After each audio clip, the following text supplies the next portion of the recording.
திருவாரூர் மாவட்டம் கூத்தாநல்லூரில் தாய் தந்தையை இழந்து சித்தி சித்தப்பா பாதுகாப்பில் வசித்து வரும் 3 குழந்தைகளுக்கு முதலமைச்சர் மு.க.ஸ்டாலின் வீடியோ கால் வாயிலாக ஆறுதல் தெரிவித்தார். திருவாரூர் மாவட்டம் கூத்தாநல்லூர் தாலுகா நன்னிமங்கலம் மெயின் ரோடு பகுதியைச் சேர்ந்த சுமதி என்பவர் 5 ஆண்டுகளுக்கு முன்பு உயிரிழந்த நிலையில் 2 மாதங்களுக்கு முன்பு அவரது கணவர் சிவக்குமாரும் உயிரிழந்தார்.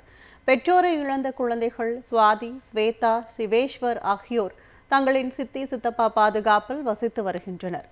இதனை அறிந்த முதலமைச்சர் மு.க.ஸ்டாலின் குழந்தைகளுக்கு அலைபேசியில் வீடியோ கால் வாயிலாக ஆறுதல் கூறினார். அப்போது முதலமைச்சர் குழந்தைகளிடம் தைரியமாக இருக்க வேண்டுமெனவும் கல்வியில் சிறந்து விளங்க வேண்டுமெனவும் அறிவுரை வழங்கினார். மேலும் பெற்றோர் சிவக்குமார், சுமதி தம்பதி உயிரிழந்த நிலையில் 3 குழந்தைகளின் கல்வி செலவு உள்ளிட்ட அனைத்து செலவுகளையும் தமிழ்நாடு அரசு ஏற்கும் என்றும் அவர்களுக்கு அரசு சார்பில் வீடு கட்டித் தருவதாகவும் முதலமைச்சர் மு.க.ஸ்டாலின் உறுதியளித்தார்.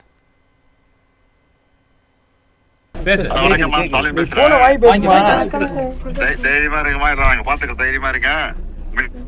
ராஜா அமைச்சிருக்கிறோம். எம்எல்ஏ கூடி கலவான இருக்காரு. கலெக்டர் சொல்லியிருக்கோம். தைரியமா இருங்க. எல்லாம் பாத்துக்கிறோம். நாங்க தைரியமா இருக்குமா? சரிம்மா.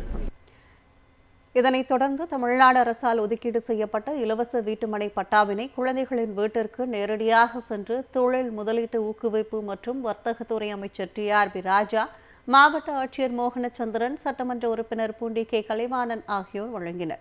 மேலும் தமிழ்நாடு அரசால் செயல்படுத்தப்பட்டு வரும் அன்பு கரங்கள் திட்டத்தின் மூலம் ஜனவரி மாதம் முதல் மாதந்தோறும் இக்குழந்தைகளுக்கு 2000 ரூபாய் கிடைக்க வழிவகை செய்யப்பட்டுள்ளது.